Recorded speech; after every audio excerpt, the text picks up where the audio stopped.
Salut tout le monde, j'espère que vous allez bien. Je suis Petite ici. Bon, j'avoue qu'aujourd'hui vous voyez juste la moitié de mon visage, mais c'est Petite.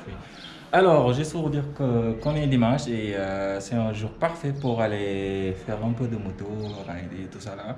Et ça sera pas que rider, mais on va aller se torturer, tu vois. On va aller au lac Rose, on va faire rentrer les motos, dans les dunes de sable, tout ça là. Donc oui, ça sera top, chaud, parfait, aventure comme toujours et il y aura l'indispensable attire comme vous le savez. Donc yeah, je vais vous montrer la route. Après arriver là-bas, je reprends la parole parce que voilà comme toujours. Donc à tout à l'heure.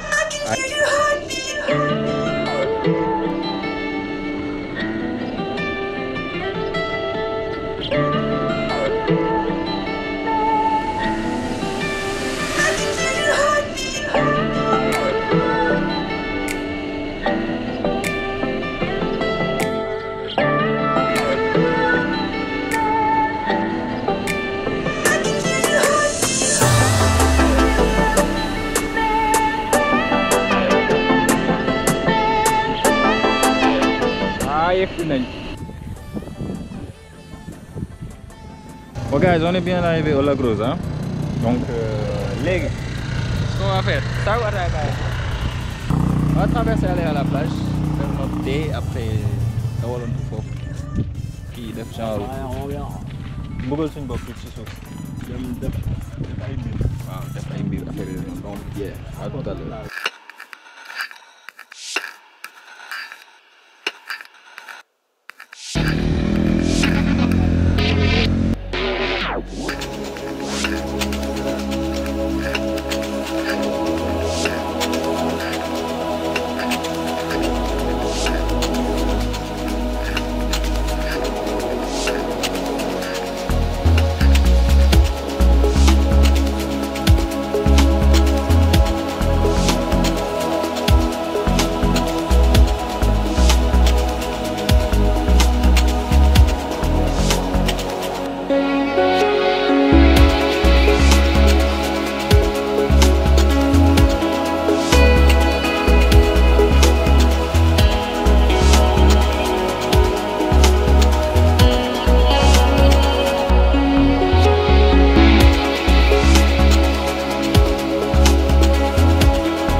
noyyi na.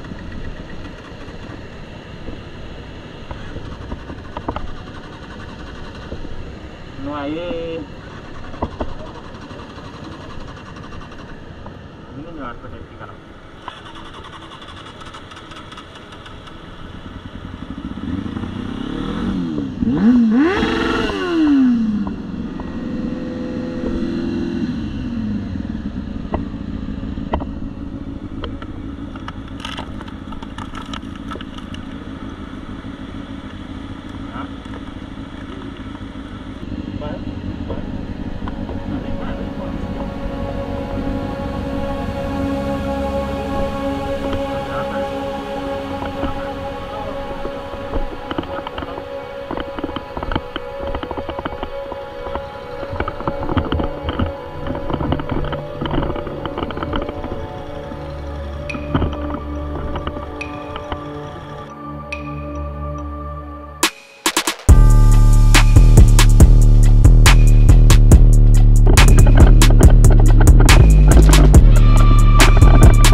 jël ndoxu géej gi suukar lu bëri.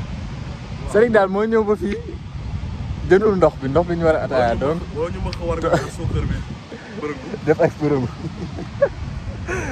ñëw ba fii fàtte ndox waroon ataaya. mais bi defee naan ndox rek lañ fàtte. wóor naa ndox kese la leneen lépp am naa.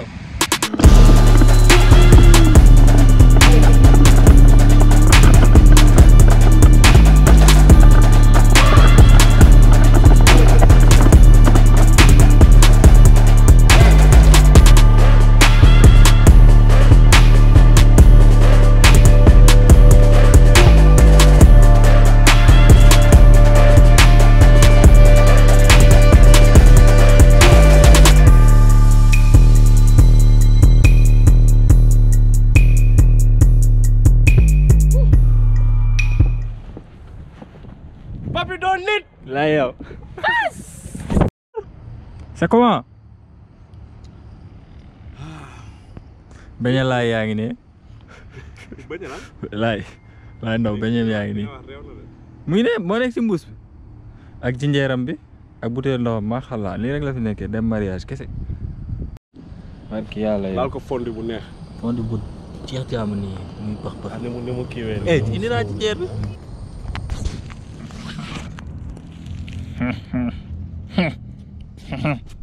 jeans.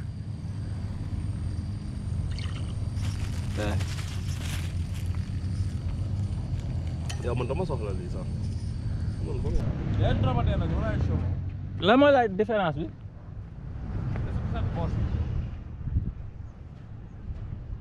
kii am na benn xaaj.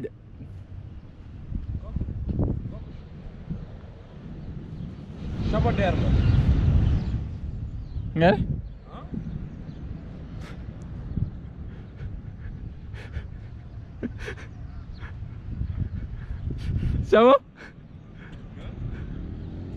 sama lan.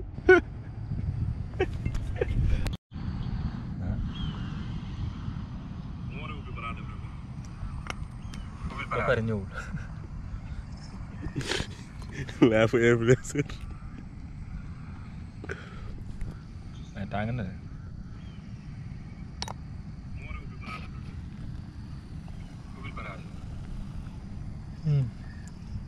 ku nekk ak sa 15. yow doo paas sama téléphone moo laay ndaw xaw ko sonal. ak bris. foo ne. non. xamul sax li muy tardé nii ba nuyu Fall mu ñëw rek yow. bon yow. non yow garaawul. xam nga looy def foofu sax. garaawul bilaay. wallaay. allo. connecté wu na. waaw laa maa ngi lay dégg sama kii moo kii woon moo daggoon. connecté wu na. foo nekk. connecté wu na. connecté wu na.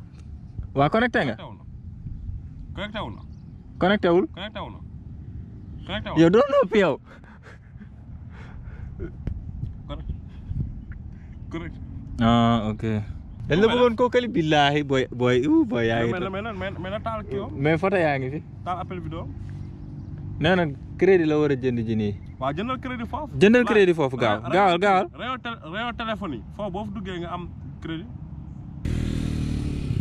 waaw ciao. Sadik génneel bañ a laay yooyu.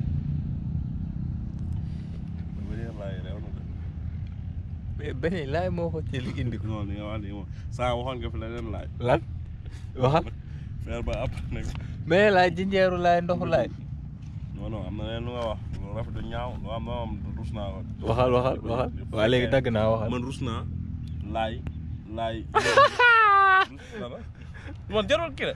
non mais sérieux man rus naa laay. te xam la moo neex si yow nga ne wax na nga xam la moo neex si yow rek. yow bu leen rus naa laay. yëg ne laay man bu fekkee gisee sa naa kanam gi ni mu lay sumee dina xam nu mu demee. man di nga ma may ma waxte man rus naa laay yëg ne man bi ngay wax loolu fekkee naa ko def ma dara man rus naa lool. parce que loolu noonu du loolu du ànd man waroon naa mën a jaay sama bakkan bi ak yow naan li nga wax noonu.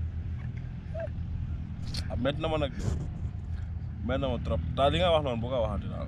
si loolu nañ jote si laaj loolu moom bu ko waxati laaj. mais. non li nga waxoon sànq. loolu jinjeeru laay bi. ay jinjeeru laay yooyu garaaw mais li nga fi wax sànq. beneen bi loolu nga saaga ndey laay moo ko gën. nga saaga ko maam laay boo ko saagee maam moom mooy ànd tukki na moom. fii laay daggee vidéo bi. ñëw def seen tàggoo parce que xamuñu ban heure lañ fiy jóge te muy commencé guddi donc. les gars. on est là moo mini ataaya yooyu noonu. xam naa on va bientôt retourner sur Dakar. di ngeen am tuuti image yu guddi bi bu ñuy dem wala affaire yooyu noonu quoi en attendant ñu ngi finir suñu 3e waaw mu ngi nii di bëx-bëxi bëx-bëxa yooyu noonu genre yooyu noonu quoi donc on se dit à très bientôt inchallah ciao bégee bég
na moom. Voilà, inch'Allah. C'est bon, hein?